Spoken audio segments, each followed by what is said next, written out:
안녕하세요. 동행쌤입니다. 구독과 좋아요 부탁드립니다. 고맙습니다. 행복을 원하시나요? 행복한 삶을 원하시나요? 그렇다면 오늘 내용 끝까지 잘 들어보세요. 인간은 태어날 때 배우지 않았음에도 불구하고 행복을 추구하고 행복한 삶을 열망합니다.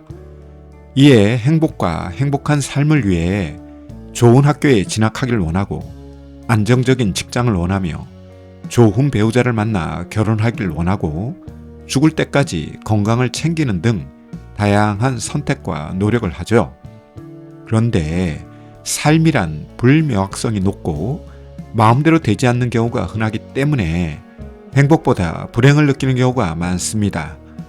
행복은 소유가 많거나 지위가 높고 배움이 많다고 해서 저절로 생기는 것은 아닙니다. 소유가 많으면 살기 편할 수 있을지언정 행복과 정적 상관관계를 이루지는 않죠. 지위가 높은 것도 비슷합니다. 왕이 왕관의 무게를 견뎌야 하듯이 지위가 높을수록 스트레스는 더 많을 수 있습니다. 또한 많이 배운 것도 그렇습니다. 많이 배운 것과 행복은 별개의 문제죠. 행복은 사람 사이의 관계 속에서 유지되고 행복감은 안정적인 정서 안에서 늘어납니다. 따라서 행복과 행복한 삶을 원한다면 인간관계가 매우 중요한 요소가 됩니다.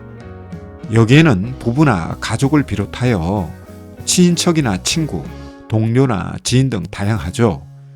소유가 많고 지위가 높으며 배움이 많다고 하더라도 외로움과 소외 속에 빠진 사람들은 행복을 느끼지도 누리지도 못합니다. 이에 결혼을 하는 것도 행복을 위해서 하죠. 아이를 낳는 것도 행복을 위해서 합니다. 사람을 사귀고 만남을 하는 것도 행복을 위해 하죠.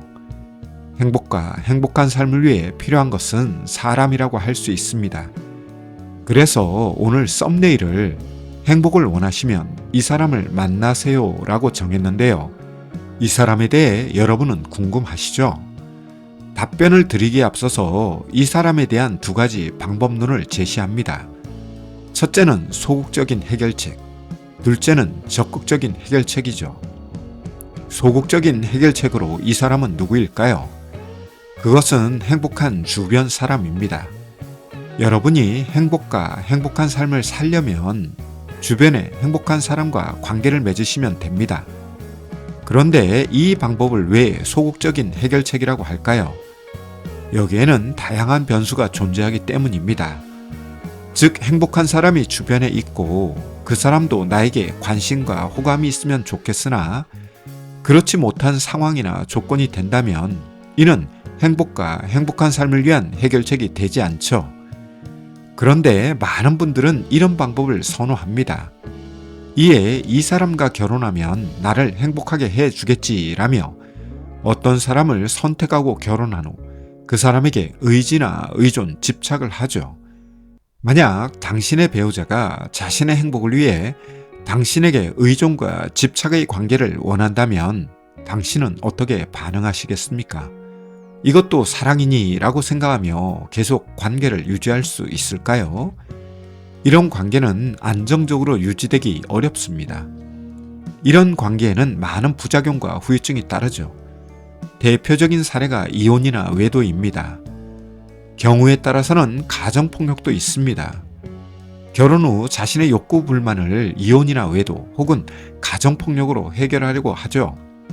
실제 부부 상담이나 외도 상담, 이혼 상담에서 만나는 부부들을 보면 자신의 행복을 위해 배우자에게 의존과 집착하는 경우가 있습니다. 따라서 행복한 주변 사람을 통해 행복을 추구하거나 행복한 주변 사람에게 의존과 집착하여 행복한 삶을 추구하는 것은 유연부담이 큰 선택일 수 있습니다. 그렇다면 적극적인 해결책은 무엇일까요? 그것은 당신이 행복한 사람이 되는 것입니다. 즉, 자신이 자신과 만나야 하는 것이죠. 행복을 원하는 사람과 행복한 사람이 동일인이라면 가장 안정적이고 적극적 해결책이 되는 것이죠.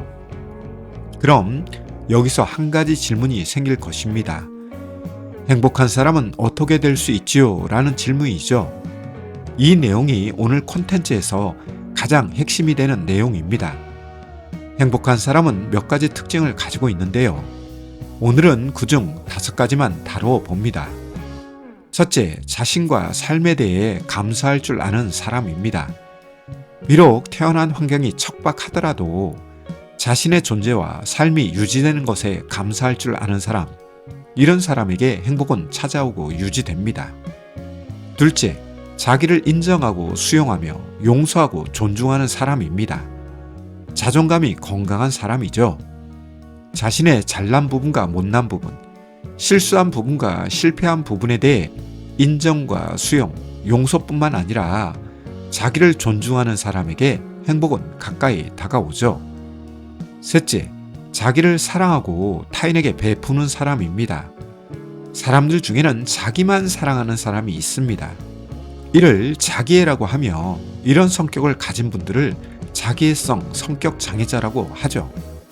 자기만 사랑하는 것이 아니라 자기를 사랑하는 사람은 타인도 사랑할 줄 알며 특히 행복과 관련해서 타인에게 베푸는 사람은 더 큰 행복을 맛보는 경험을 합니다. 예를 들어 힘든 사람을 돕는 자원봉사자들이 대표적인 사례라고 할 수 있죠. 넷째, 날마다 성숙해져가는 사람입니다.